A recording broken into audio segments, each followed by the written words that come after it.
Shalom saudara, kita bertemu lagi dalam ibadah online GBI Filemon. Kita akan bersatu, memuji Tuhan, menyembah Dia, masuk dalam hadirat Tuhan, menyerukan namanya yang baik, yang sudah memelihara setiap kita sampai hari ini. Kita mau menyembah Tuhan, mau memuji, meninggikan nama Dia. Katakan segala puji syukur hanya bagi-Mu Tuhan, sebab Engkau Allah, kepunyaan kami, yang mengasihi kami. Haleluya. Mari Bapak Ibu Saudara boleh bertepuk tangan. Tuhan Yesus hadir di rumah kita saat ini, berkati kita. Haleluya. Segala puji syukur hanya bagi-Mu Tuhan. Segala puji syukur hanya bagi-Mu Tuhan. Sebab Kau yang layak dipuja.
Firman Tuhan pada saat ini Bapak Ibu Saudara, kita mau menyembah Tuhan lebih lagi, menikmati kebaikan Tuhan, kasih setianya Tuhan di setiap waktu dalam kehidupan kita. Terima kasih Tuhan, terima kasih. Terima kasih Bapak, Kau memberikan kekuatan buat kami hari demi hari Bapak. Tiada lain Tuhan, kami hanya patut bersyukur buat kebaikan-Mu Bapa. Terima kasih Tuhan. Mari Bapak Ibu Saudara, persiapkan hati kita untuk terima berkat firman Tuhan. Mari lebih dalam lagi masuk dalam hadirat-Nya. Terima kasih Tuhan. Datang dalam rumah kami Bapa, terlebih dalam hati kami Tuhan. Mau dengar sabda-Mu Bapa saat ini. Terima kasih Yesus. Tiada pernah ku ragukan kasih setia-Mu ya Tuhan.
Kau tetaplah Allah penolongku,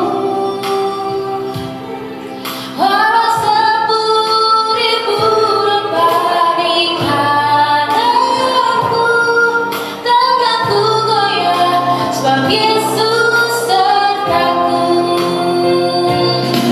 Walau 1000 lebah di sisiku, Kau tetaplah Allah penolongku, walau 10.000 berbanding hadapku, takkan ku goyah sebab Yesus sertaku. Takkan ku goyah sebab Yesus sertaku. Takkan ku goyah sebab Yesus sertaku.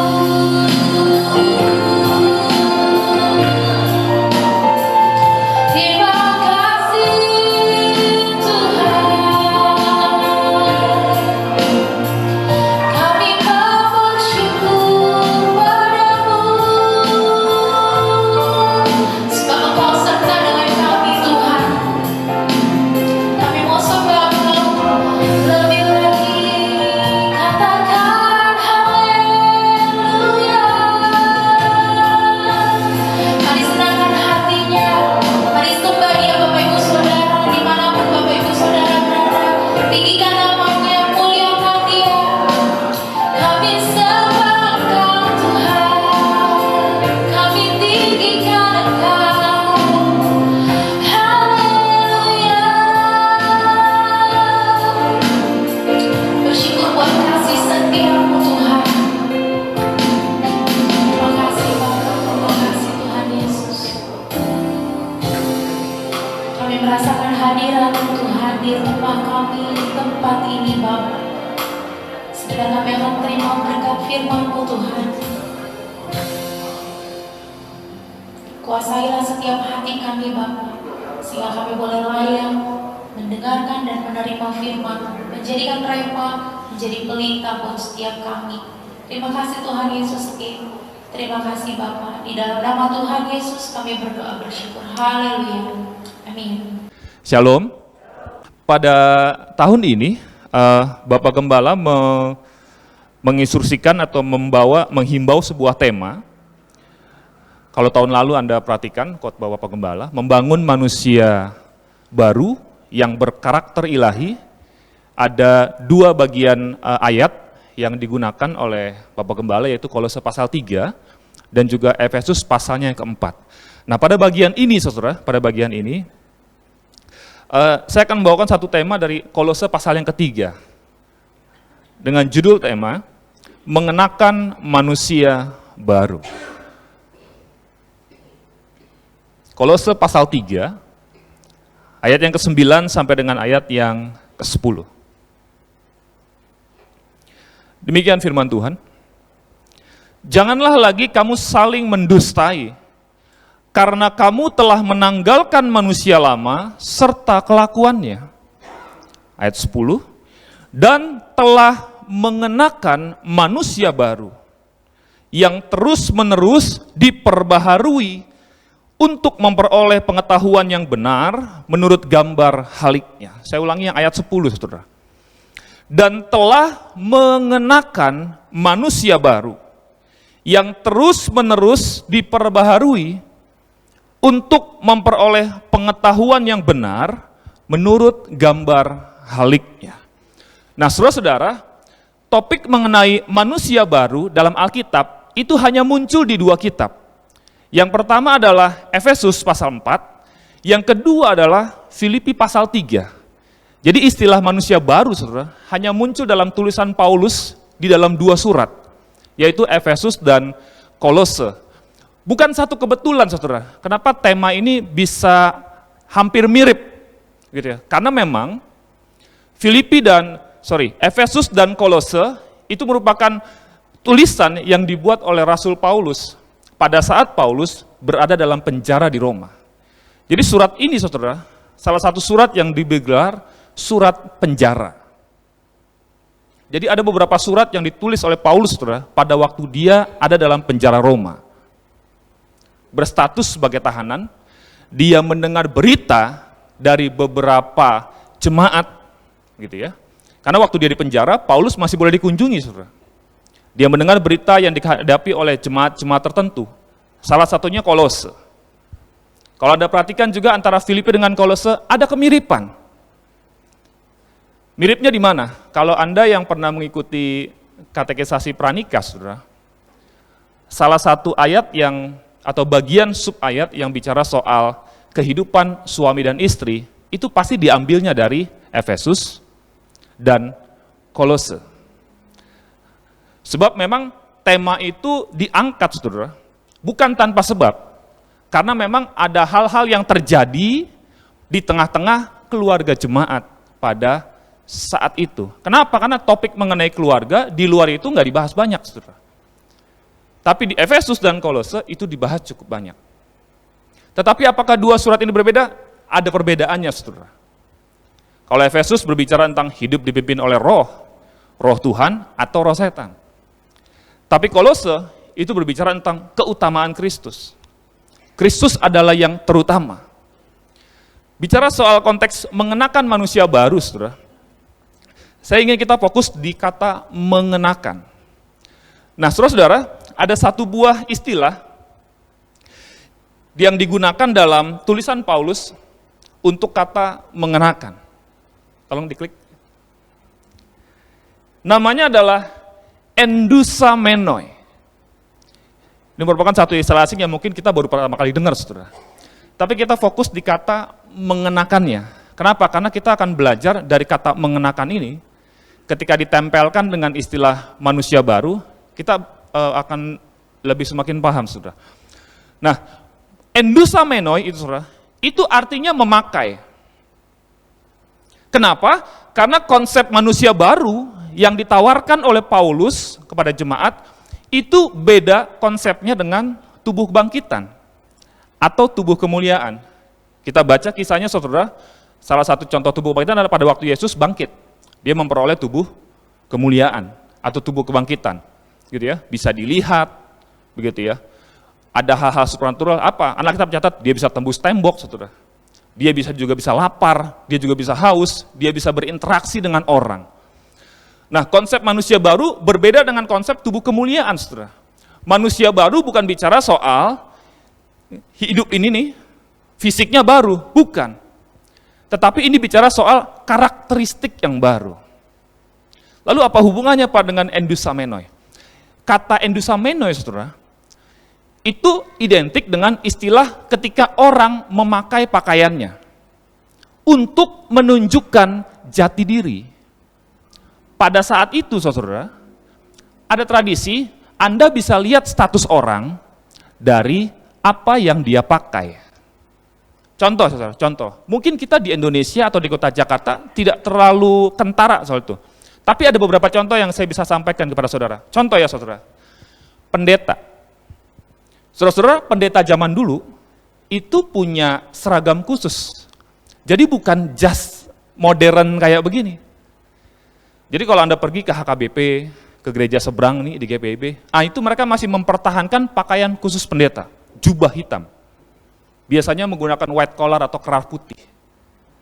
Supaya apa? Orang bisa mengidentifikasi itu pendeta.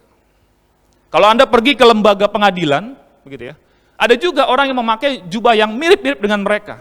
Itu adalah orang-orang atau aparat-aparat di pengadilan. Hakim juga menggunakan kostum hitam. Pengacara juga menggunakan kostum hitam. Di seberang kita ini ada Polres Jakarta Timur. Bagaimana cara mengidentifikasi bahwa mereka adalah anggota Polres atau anggota kepolisian? Biasanya identik dengan pakaiannya. Apa yang dia kenakan? Oh enggak Pak, di BCA juga ada yang pakai pakaian coklat. Itu tahun ini udah mau dihapus, saudara. Karena satpam sama polisi sekarang 11-12 karena seragamnya terlalu mirip. Tapi tahun depan udah nggak ada lagi, karena seragam satpam akan diganti jadi warna krem. Dari pakaiannya, dari apa yang orang kenakan, kita bisa kenali siapa dia. Nah, konsep ini dibawakan oleh Paulus begini, saudara. Jadi kamu tuh bisa melihat orang dari apa yang dia kenakan. Untuk mengetahui dia adalah seorang bangsawan, lihat apa yang dia kenakan. Rata-rata mereka pasti akan gunakan jubah. Rata-rata mereka pasti akan gunakan pakaian yang tidak ada sambungan jahitan. Ciri-ciri pakaian orang kaya pada saat itu, saudara, pakaiannya nggak ada jahitan, nggak ada sambungan jahitan. Jadi kain utuh, dibentuk dari kain utuh. Mereka menggunakan tunggangan hewan-hewan tertentu. Karena pada zaman itu nggak ada mobil, nggak ada motor, nggak ada bis. Jadi untuk mengidentifikasi mereka kaya atau tidak, lihat saja tunggangannya. Lihat saja hewan-hewan ternaknya, bisa teridentifikasi. Lalu bagaimana jika mengidentifikasikan orang miskin, Pak, pada saat itu? Gampang, lihat saja apa yang dia kenakan. Lihat saja apa yang dia makan, dan lihat di mana dia tinggal. Jadi kata mengenakan ini, saudara, kata mengenakan ini, Paulus menawarkan sebuah konsep bahwa ini bukan hal yang jauh di awang-awang, bukan. Dia menawarkan konsep keseharian hidup orang. Bagaimana ketika kita melihat orang lain, apa yang dia kenakan, kita bisa munculkan persepsi atau asumsi sementara, saudara, sementara. Bahwa, oh iya, ini statusnya adalah A, ini statusnya adalah B, ini statusnya adalah C. Manusia baru, saudara, itu bicara soal karakteristik yang baru. Ketika orang belum mengenal Kristus, maka konsep yang dikenakan adalah manusia lama. Jadi kalau Anda perhatikan gambar, saudara, yang digunakan adalah pakaian lamanya. Orang yang masih hidup dalam kuk perhambaan dosa. Lalu ketika dia mengenal Kristus, begitu ya, dia mengenal Kristus, dia mengenakan pakaian Kristus. Supaya apa? Dirinya, manusia itu bisa teridentifikasi bahwa ini adalah orang yang meneladani Kristus. Bukan orang lain, tapi orang yang meneladani Kristus. Kenapa? Terlihat dari apa yang dia pakai. Terlihat dari apa yang dia kenakan, terlihat dari apa yang dia tunjukkan. Jadi bukan lagi bicara soal orang itu harus mati dulu, muncul lagi, lalu dia jadi manusia baru. Bukan, saudara. Sekali lagi, manusia baru konsepnya berbeda dengan tubuh kemuliaan. Manusia baru diperuntukkan bagi setiap kita yang masih hidup. Karena ini bicara soal keyakinan. Ini bicara soal keimanan kita kepada Tuhan. Yang bisa ditunjukkan lewat apa? Yang kelihatan dalam diri kita, saudara. Pakaian saya memang Anda bisa lihat. Tapi kan karakteristik saya Anda belum tentu bisa rasakan. Pakaian saya ini Anda bisa lihat, warna hitam, garis-garis begitu ya. Tapi bagaimana dengan karakteristik orang yang memakainya? Harus tahu nggak Pak? Harus tahu juga. Kenapa? Karena belum tentu karakteristiknya cocok dengan pakaian yang dia gunakan. Cocok dengan pakaian yang dia pakai. Kalau ada orang berkata bahwa dirinya adalah seorang hamba Tuhan, seorang pelayan Tuhan, penatua, jemaat, majelis, segala macam, saudara. Artinya kan status itu melekat. Orang akan nilai. Tapi sayangnya, saudara, orang nilai enggak cuma dari mulutnya. Orang pasti akan menilai dari kelakuannya. Kenapa? Karena kalau bicara soal mulut, orang jahat pun pandai berkata manis, saudara. Orang jahat pun pandai berkata manis. Orang-orang yang berkelakuan buruk pun dia bisa berkata manis, bahkan bisa berkata Tuhan itu baik kok. Masa sih Pak ya? Satu kali saya pernah ngegap atau bukan ngegap istilahnya apa ya? Nangkap gitu ya. Pencuri di depan seminari Petamburan. Bukan saya yang nangkap, tapi ada kawan yang nangkap. Singkat cerita, ternyata yang ditangkap saudara, orang Kristen. Karena dia mencuri helm di parkiran motor, saudara. Di parkiran asrama, di depan asrama situ, ada motor-motor berjejer, saya juga taruh motor di situ. Helm sering hilang. Nah kebetulan pada waktu itu ketangkep sama satpam dengan beberapa orang anak asrama. Gitu ya. Pas ketangkep diapain Pak? Dipukulin Pak. Oh sempat dipukulin saudara. Jadi jangan mandang statusnya mahasiswa sekolah Alkitab, seminari, Petamburan, kalau ketemu maling mah digebukin juga, saudara. Kan statusnya doang mahasiswa, kepribadiannya belum tentu. Nah yang menarik saudara begini, malingnya minta ampun. Pak ampun, Pak, ampun, Pak, ampun, Pak. Dia teriak begini saudara, saya orang Kristen juga Pak, saya orang Kristen juga Pak. Ampun Pak, Tuhan itu maha pengampun Pak. Saya nih orang Kristen juga. Dia malah khotbahin kita saudara. Padahal dia berlaku jahat. Padahal dia berkelakuan buruk. Tapi bisa kok bilang berkata, Tuhan itu maha pengampun. Kenapa? Karena semua orang saudara bisa menggunakan mulutnya. Entah itu baik, entah itu jahat. Semua orang. Tetapi kalau bicara soal karakteristik, nah ini yang membedakan saudara. Jadi sebesar apapun mulut kita atau sekencang apapun mulut kita berkata Tuhan itu baik. Tapi kalau tidak dibarengi atau tidak diiringi dengan kelakuan yang baik, nanti orang lihat kita akan geleng-geleng. Waduh, ini antara yang diperkatakan dengan yang dilakukan bertolak belakang atau kontradiktif. Next, manusia baru itu adalah orang yang mengalami perubahan hidup untuk menjadi lebih baik. Hidup benar dan jadi berkat bagi sesama. Proses pemakaian status manusia baru itu saudara, itu proses yang sangat panjang dan butuh usaha yang sangat keras. Saya ambil contoh gambar seperti orang sedang berusaha naik tangga, saudara. Naik tangga, 1, 2, 3, mungkin masih kuat. Tetapi begitu tangga ke 50 sampai 100, orang akan mulai lelah. Orang akan mulai lelah. Perubahan hidup, saudara, perubahan hidup menjadi lebih baik, itu ibarat orang naik tangga, saudara. Semakin lama, orang yang punya keinginan untuk berubah jadi lebih baik, lama-lama suka capek sendiri, saudara. Kenapa? Karena pada kenyataannya, jauh lebih banyak orang jahat ketimbang orang baik. Lebih mudah kita melakukan hal yang jahat ketimbang melakukan hal yang baik. Sehingga sering kali membuat kita hampir frustasi di tengah jalan. Gua udah berdoa tiap hari, udah baca Alkitab tiap hari, udah ibadah tiap hari. Tapi kok gue lihat orang yang gak beribadah diberkati Tuhan. Lebih sukses, lebih makmur, keluarganya kelihatan baik-baik saja, begitu kan. Hal-hal seperti itu, saudara, mungkin saja bisa orang-orang Kristen alami. Tetapi apakah hal itu Alkitabiah? Itu Alkitabiah, saudara. Alkitab kasih peringatan kepada kita, kamu jangan iri sama orang fasik.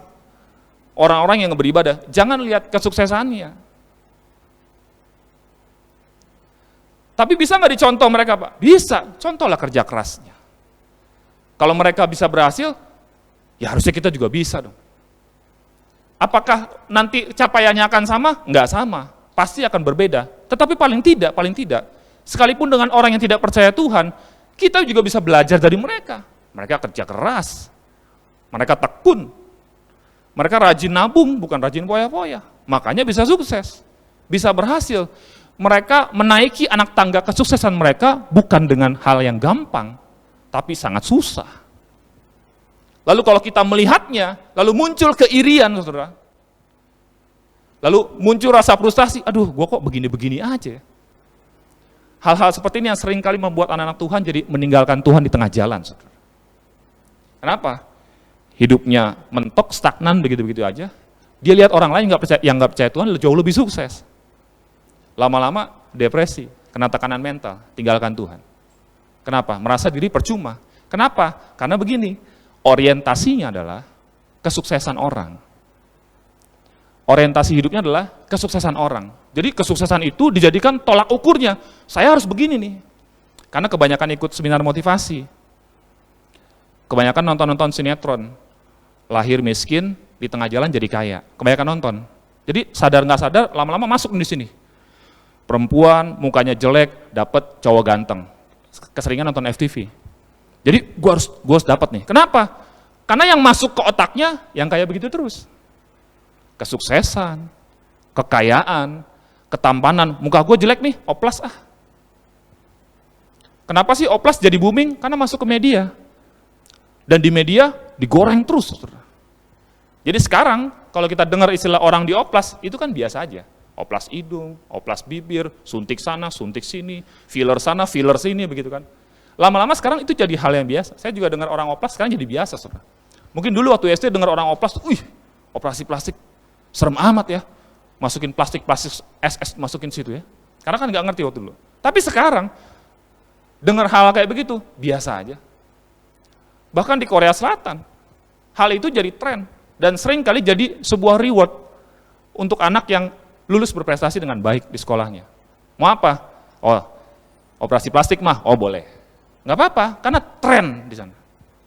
Tren itu masuk juga ke Indo, masuk ke Indo. Kalau Anda punya duit banyak, datangilah itu dokter bedah plastik. Gitu ya. Biar ditempelin semua muka plastik ini yang kurang kenceng, dikencengin. Yang kendor-kendor ditarik. Begitu ya. Yang sudah mulai pada turun, diikat pakai karet biar makin kenceng, makin kuat. Orientasi kita, kalau ditujukan kepada hal-hal demikian, percayalah, kita akan frustasi di tengah jalan, saudara. Bahkan kita juga bisa meninggalkan Tuhan. Yang akhirnya berujung pada apa? Manusia baru yang kita kenakan, pakaian yang kita kenakan, yang nempel di diri kita, yang harusnya itu menunjukkan jati diri kita sebagai seorang anak Tuhan, lama-lama kebuka. Jadi nggak kelihatan. Orang susah bedain, mana anak Tuhan, mana anak setan. Kenapa? Karena perkataan dan kelakuannya tidak mencerminkan Tuhan yang dia percayai. Ada dua hal, saudara, yang bisa kita tangkap mengenai bagaimana kita bisa mengenakan manusia yang baru. Yang pertama, pupuklah kebaikan. Pupuklah kebaikan. Kenapa? Kebaikan itu bukan hanya ditanam, saudara. Kata pupuk yang saya berikan di sini itu bicara soal pemeliharaan. Jadi bukan hanya sekedar nabur, bukan hanya sekedar nanam di tanah, kebaikan itu ditanam tanah, selesai. Enggak. Pupuk, dirawat. Maksudnya apa? Kebaikan harusnya bisa menjadi gaya hidup orang percaya. Kenapa? Karena dengan kebaikanlah orang bisa mengenal Tuhan. Yang benar Pak, Anda perhatikan waktu Yesus hidup. Anda perhatikan waktu Yesus hidup. Semakin banyak Yesus melakukan mujizat, Anda perhatikan ya, jumlah followernya nambah. Waktu dia khotbah, ngajar begitu ya, ngajar gitu ya.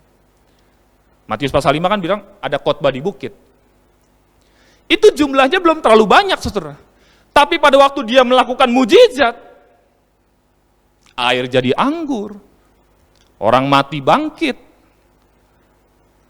ribuan orang dikasih makan dari 5 roti 2 ikan, followernya nambah. Kenapa? Itu adalah hal yang sangat masuk akal. Bahkan Kristus sendiri contohkan. Karena kalau cuma ngomong doang, dia ngajar doang, saudara. Allah Abraham, Ishak dan Yakub. Orang belum tentu mau ngikut. Orang butuh sesuatu yang bisa diakomodir. Saya percaya Kristus nih. Terus apa yang dia bisa perbuat dalam hidup saya? Begitu, saudara. Makanya followernya rame. Tapi di pertengahan jalan, ada nggak yang followernya unfollow Yesus? Ada juga, saudara. Kenapa? Karena mereka merasa apa yang mereka inginkan, apa yang mereka mau, Tuhan nggak bisa penuhi. Kenapa? Karena orientasinya adalah keinginannya, bukan keinginan Tuhan dalam hidupnya. Beda ya, saudara? Keinginannya. Keinginan manusia pada umumnya apa sih? Yang tadi saya bilang, kita pengen kaya, kita pengen pinter, semua pengen serba instan, keluarga bahagia. Semua pengennya kayak begitu, saudara. Padahal kan kita harus sadar, Tuhan anugerahkan kita otak untuk berpikir. Kok berpikir? Iya. Kalau mau pinter, belajar. Kalau mau ganteng, kalau mau cantik, ya perawatan. Dan untuk membeli skincare, nggak pakai ayat-ayat firman Tuhan, kerja keras, dapat duit, beli. Untuk jadi seorang pengusaha yang berhasil, jalin relasi sebanyak-banyaknya. Cari informasi sana, belajar produk apa segala macam, kembangkan kemampuannya, kembangkan kompetensinya. Jadi jangan ujuk-ujuk kebanyakan nonton film, wah, kayaknya saya bisa nih seperti ini. Tapi cuma hanya sebatas, ya, kayaknya saya bisa nih seperti ini. Begitu doang. Tapi ketika melakukan atau melangkah di step yang pertama, step yang kedua, nyerah di tengah jalan. Ya nggak akan ada perubahan, saudara. Bahkan karakteristik Kristus yang ada dalam diri kita, sebagai seseorang yang berkata bahwa dirinya adalah manusia baru, lama-lama akan hilang. bajunya akan tanggal, nggak kelihatan lagi. Apakah Anda pernah menemui, saudara, orang-orang yang kecewa kepada Tuhan? Anda harus temui, saudara. Dan pastikan dalam hidupmu, kamu sudah pernah menemui orang yang kecewa kepada Tuhan. Anda perhatikan, siapapun orangnya, apapun permasalahannya, rata-rata mereka yang berkata mereka kecewa kepada Tuhan, gara-gara apa? Karena apa yang mereka mau, nggak terwujud. Sakit bertahun-tahun, nggak sembuh, tinggalin Tuhan. Miskin 7 turunan, masa sih turunan ke-8 mesti miskin lagi Tuhan? Ternyata miskin juga, tinggalin Tuhan. Cari kaya yang alternatif. Gitu. Begitu ada yang menawarkan alternatif nih, ayo kalau mau kaya begini aja. Sembah sana, sembah sini, sembah sana, sembah sini. Nanti bisa jadi kaya mendadak. Wah, ikut nih. Kenapa? Karena Tuhan tidak bisa menjawab kebutuhan. Itu yang sering kali membuat paradigma kita atau pola pikir kita jadi salah, saudara. Dalam kita memahami Tuhan. Seolah-olah kita merasa bahwa Tuhan itu jongos buat kita. Tuhan, gue lagi miskin dong, kasih gue duit. Gue lagi sakit, sembuhin. Gue pengen mobil, ban motor gue pecahin. Yang 2 jadi 4. Gitu. Gue gak punya rumah, Tuhan kasih rumah dong. Perhatikan, saudara. Konsep kita memahami Tuhan, sering kali memperlakukan Tuhan, beda-beda tipis sama membantu. Kalau susah, diklaim. Wah, ada hamba-hamba Tuhan tertentu, saudara, yang senang sekali serba klaim sana, klaim sini. Kalau nggak punya mobil, mobil mana yang kamu mau? Tumpang tangan di atasnya. Nih, tumpang tangan begini. Perkatakan, jadi milik, jadi milik, jadi milik. Kalau jadi milik, puji Tuhan. Lalu bagaimana kalau nggak jadi milik? Lihat perempuan cantik, pegang, jadi milik, jadi milik, jadi milik. Dapat gak? Enggak, orang itu bini orang, yang ada digamparin. Masa mau ngarapin status perempuan yang sudah bersuami?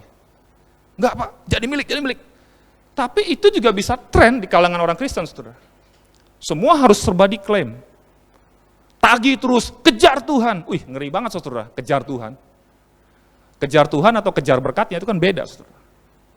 Cari Tuhan atau cari berkatnya, itu kan beda. Kalau kita cari Tuhan, miskin kaya tinggi rendah tetap setia kepada Tuhan. Tapi kalau kita cari berkat Tuhan, kaya puji Tuhan, miskin tinggalin Tuhan. Begitu. Kebaikan harus jadi lifestyle buat dalam diri kita. Nah itu mesti dipupuk, dipelihara, supaya tumbuh dengan baik. Supaya apa? Baju kita nih, baju yang namanya manusia baru ini, nggak luntur, saudara. Sebab kalau luntur, ngapain kita beribadah? Kan nggak ada gunanya jadinya. Ngapain kita buang-buang waktu baca Alkitab? Harus berdoa, harus beginilah, harus kasih persembahan lah, inilah, itulah. Jadi nggak ada gunanya. Tapi orang lain bisa mengenal Kristus. Lewat apa? Kebaikan yang muncul dalam diri kita. Itu mesti dipupuk, pelan-pelan. Nggak ada yang instan. Perubahan itu prosesnya sangat lama. Dan dia hanya akan berhenti pada waktu kita mati. Jadi kalau hari ini Anda berkata, aku nggak mau berubah Tuhan, matilah saudara. Maka perubahannya udah nggak ada lagi. Dan Anda nggak perlu memerlukan perubahan. Pupuk kebaikan. Yang kedua, abaikan keburukan. Saya gunakan kata abai. Abai itu apa sih? Abai itu tidak mempedulikan, saudara. Jadi begini, manusia, saudara, itu punya kecenderungan, kita nih, saya, Anda, saya kasih contoh saya dulu. Saya ini punya kecenderungan berbuat jahat jauh lebih besar daripada berbuat baik. Saya punya kecenderungan berbuat jahat jauh lebih besar daripada berbuat baik. Masa sih Pak? Contohnya apa? Contohnya gampang. Kan saya punya kompetensi sebagai seorang sarjana teologi, saudara. Ajarin aja hal-hal yang nggak benar, gampang kan? Karena kan panggung saya mimbar. Panggung saya kan mimbar, mainan saya di mimbar. Ajarin aja hal-hal yang nggak benar.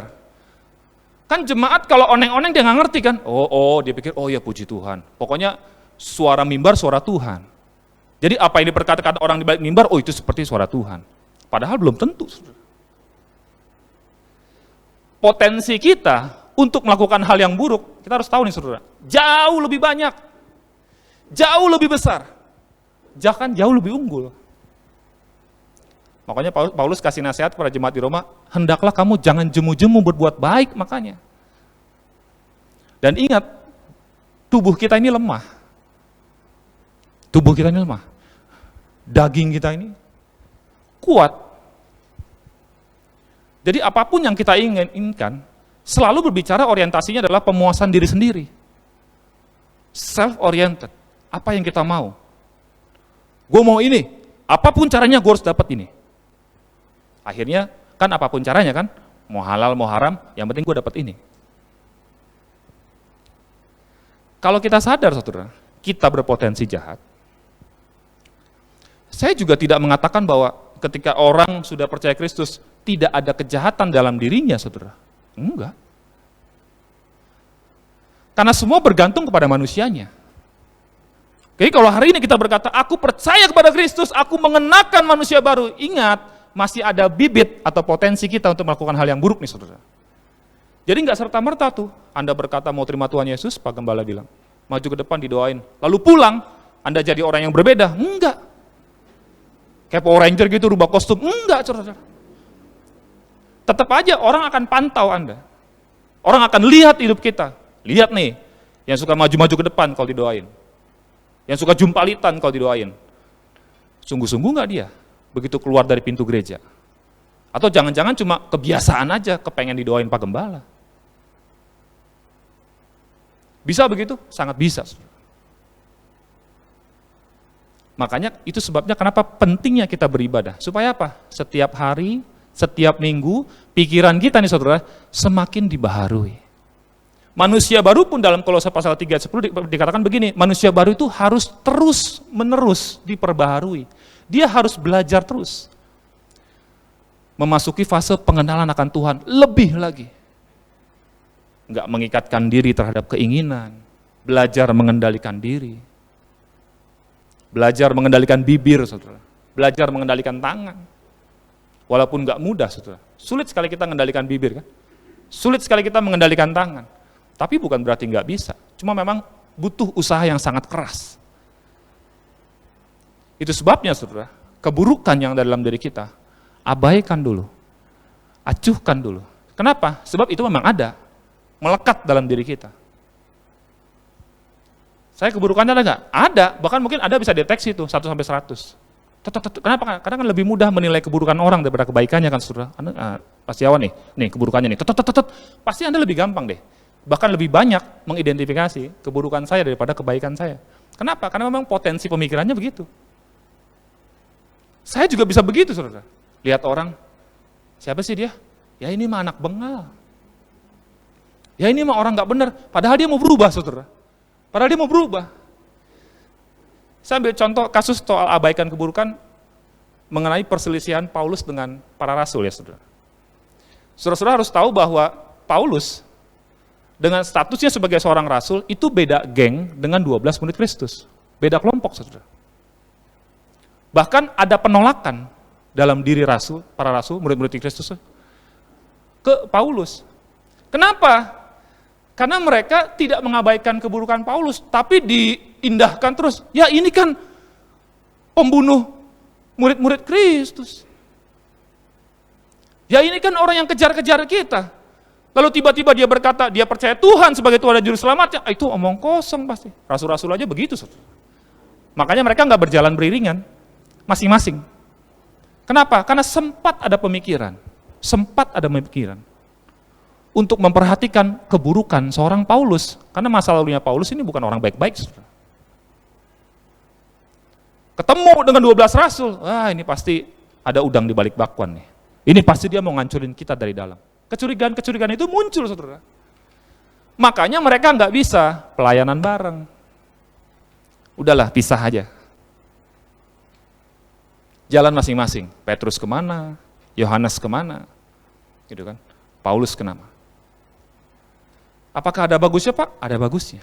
Kenapa? Mereka melayani sesuai dengan karakteristiknya masing-masing. Kenapa? Karena Paulus membuktikan, saudara. Paulus membuktikan. Buah pelayanannya, kalau kita ukur nih, saudara, secara kuantitatif gitu ya, buah pelayanannya itu jauh lebih besar daripada 12 rasul. Mereka cuma ngumpet aja di Yerusalem waktu Yesus naik. Tapi Paulus berkeliling kota, mendirikan jemaat, jadi gembala. Selesai, tadi cari gembala muda, dia pergi lagi ke kota lain. Paulus membuktikan hidupnya bahwa ketika dia mengabaikan keburukannya, aku tahu aku ini pembunuh, orang yang gak benar. Tapi hari ini aku mau berubah. Aku tidak mau membiarkan keburukanku, kelemahanku, jadi bikin imanku jadi goyah. Kenapa? Karena aku sekarang sudah mengenakan manusia yang baru. Dan tentu hidup ini harus aku perjuangkan ke depan. Enggak ada yang bilang hidup itu mudah, saudara. Hidup ini sulit. Setiap kita harus berjuang. Percaya Kristus pun itu bukan hal yang mudah. Susah, saudara. Tapi enggak ada alasan untuk kita untuk tidak berjuang. Tetap percaya Kristus. Ingat, kita sudah mengenakan manusia yang baru. Pakaiannya dijaga, saudara. Jangan sampai luntur, apalagi copot. Sehingga orang susah bedakan mana anak Tuhan, mana anak yang bukan Tuhan. Amin, firman Tuhan. Shalom jemaat yang dikasihi Tuhan, selamat beribadah dimanapun Anda berada. Berikut kami sampaikan pengumuman untuk hari ini. Tuhan Yesus memberkati.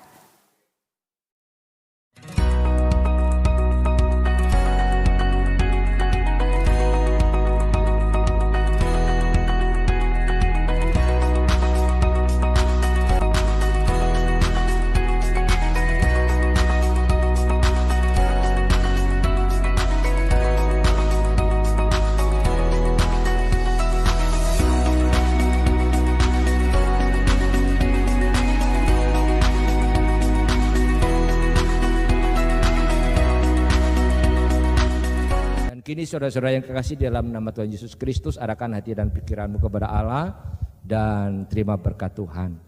Tuhan memberkati engkau dan melindungi engkau. Tuhan menyinarkan wajahnya dan memberikan kau kasih karunia. Tuhan menghadapkan wajahnya kepadamu dan memberikan kau damai sejahtera. Anugerah kasih Allah Bapa di dalam kerajaan surga, kasih karunia dan cinta kasih Tuhan Yesus Kristus, serta persekutuan kekuatan penghiburan Allah Roh Kudus terus tinggal menyertai saudara-saudara sekalian hari ini sampai Maranatha, Tuhan Yesus Kristus datang kembali. Yang percaya katakan bersama saya.